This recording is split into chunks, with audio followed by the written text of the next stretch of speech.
Kepada luka, jangan simpan lama-lama ya. Sebab luka tak memberi pendapatan. Luka hanya menambah seksa. Kita akan menjadi pemarah, tidak berkesabaran, overthinking, selalu khawatir. Mulai sekarang kita tukar mindset kita.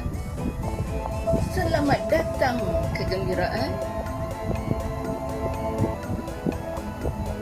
Bismillahirrahmanirrahim. Kita akan menjadi gembira, dan gembira akan bertambah menjadi berkah. Gembira, mari sini. Sini.